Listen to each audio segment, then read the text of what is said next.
at snooker, soccer, he played for Arsenal and Bradford City, didn't he? He was 18 when he played for England. He was the youngest player for Youngs. He was talented. And Brian knew the other Brian, so he came down from the north east there and sat in the enclosure at Scarborough. That's how I first met him in the early 60s. And I used to go watch his teams play, Derby, Notts Forest. He used to look after me and everything. And then he'd send somebody to get to me and take me down to his office after the match. And he would have a double whiskey while I wanted a pot of tea because I didn't drink. So he'd ring down for a pot of tea. I remember one day, we were chatting, then would come the opposition manager, a couple of people, then the trainer might come from, he'd have to nip out and do something, then he'd come back, all this going on. And he said, have you got a tea? I said, no. So I got the phone, it rings down. He says, where's that tea I ordered? Oh, this young lad said, He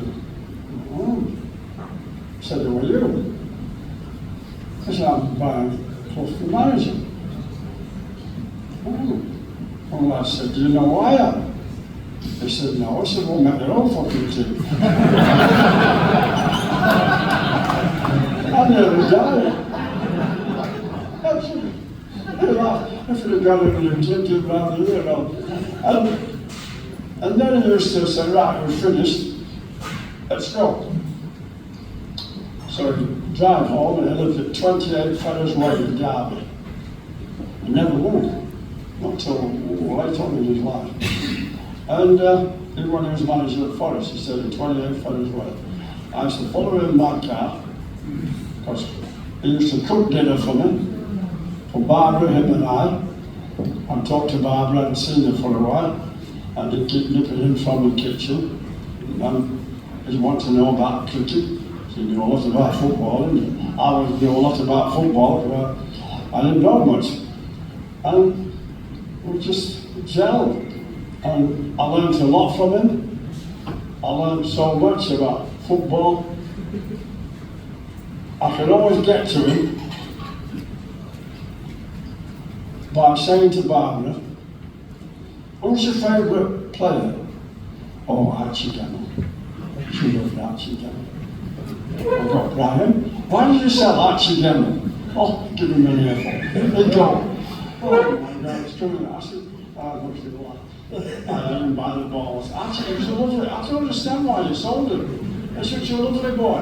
And she gave him an earful by Archie Gemmill. I remember one day, he said to me he wanted a left-footed fullback.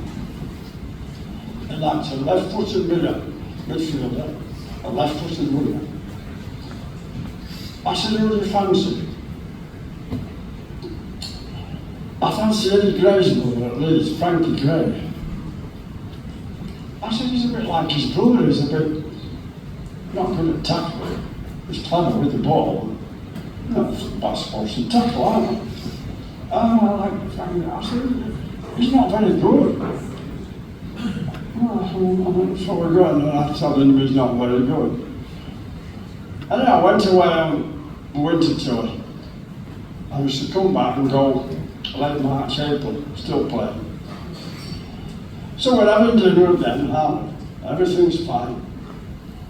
Halfway through, he says, oh, and by the way, that left-footed fullback I bought, who's not good at tackling, our supporters have voted him player of the season.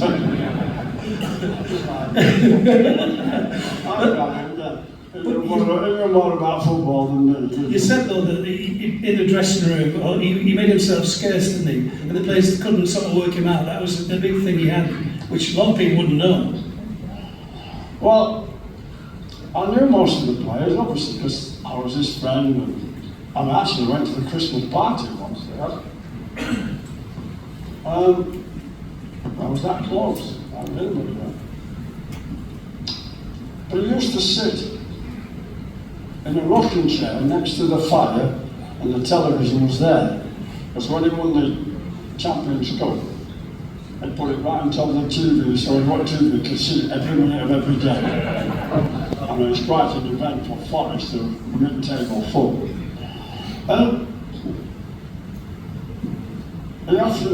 He said he didn't go in. I checked with John McGovern, midfielder, looking boy, right with the memory.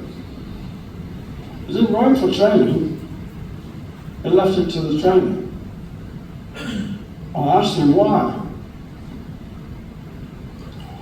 He said it's a long season, it's 9-10 months. If I'm talking to the players every day, they're going to stop listening to me. So what he did, he sat in this rocking chair, doing his thinking, how they play, opposition, which player he might buy. And then he decided one morning, out of the blue, he'd take Elizabeth to school, 9 o'clock, drop her off. He'd go onto the ground, park his Merc out of the way, not in the normal parking. And then he'd stand behind the door in his slippers. As the players came in, he went, oh shoot. And he took the training that day, running round. David Hector one day, what are you doing? You man, what are you doing? And he said, I don't know. What are you doing, you man? I'm taking a corner kick, boys. You're man, you're my centre forward. I pay you to get goals and you won't get them taking corner kicks. Now get in that bloody penalty area. And he ran around, you see. I once asked him about that left winger at Derby. Remember his white boots? Alan Hinton. Alan Hinton, beautiful crosser of the ball. I said to him one day, I said, he's a bit, he don't like being tackled, does he? I don't pay him about tackling. I pay him to pass the ball onto my centre forward's head, and he's bloody good at that. And he didn't answer for everything they did. Because I asked John once, I said, does he ever change his mind? He said, no. I said, never, no. Team talks? No. Only thing he ever said, John said, every time the bell went to go out, he said, you fall, keep a clean sheet. You get a goal, what you Trevor? And he said to Trevor Francis, we bought for record fee. Because I once asked him, I said, Trevor, paid a lot of money for a kid. Is he any good? He said, yes. He really that good? He said, yes. I said, really, really good? He said, yes, why do you fucking think I bought him? And he scored the goal in the European Cup final, didn't he? Had it? From Job Robertson. And Job Robertson, when he got him, he was fat, overweight, slovenly, smoked like a chimney. He said it was a disgrace. But he had a magical left foot. So they trained him mornings and afternoons, and Brian embarrassed him, kept calling him Fat Boy. Not John, Fat Boy. But he got to him, and got down, played for Scotland, he was a brilliant player, wasn't he? It's a gift of knowing. I asked John once, I said, all the matches I saw, I only saw one match where they played lousy. First half they were terrible. It was awful performance. Passing the ball at wrong place, wrong speed. We were all thinking, I'd like to be a fly on the wall in the dressing room and be waiting for him. I asked John afterwards, I said, what happened? Oh, I said, we're in the right, we were terrified. We sat there with heads down, waiting for him to say something. And he never said a word. Nothing, no. We just sat there, it seemed like ages. And the bell went. He stood up, he said, right, John, you know when you passed that ball there? He said, I only made 2 good passes. All the first half.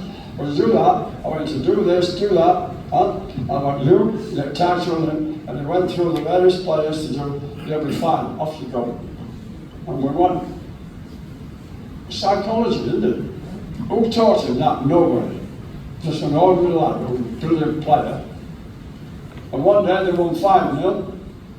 John said he put his head round the door and said, "You should have got 8," and went home. Didn't talk to him. It's a gift out of John said, "We never know what he's going to say or do any day." So everybody's on the toes. But he did say to me, he took all the pressure off him. I said, "Why do you talk so much to the media now?" He said, "Listen, I don't have to score any goals, and I don't have to stop the opposition scoring. They have to do that. I want them relaxed, rested. So, talk to me, I don't have to do any of that." Clever. He knew exactly what he was doing. Don't think he was a loudmouth, he was not. He was bright as a book. Yeah, so putting a full stop on to Brian then. The first time we ever chatted, you recited the history of Brian Clough and his goal scoring record and his appearances, which took me back, and it was just an amazing piece. So, history of Brian Clough scoring goals, off memory, go. He's got 272 goals, I think, and 270 odd matches. It's nearly a goal a game. Nobody's done that. Nobody. It's the best record in the football league. And my great player, I idolised Dennis Law. He got 45 goals one season and he won the championship. Yeah. And I know him well, I didn't know him well.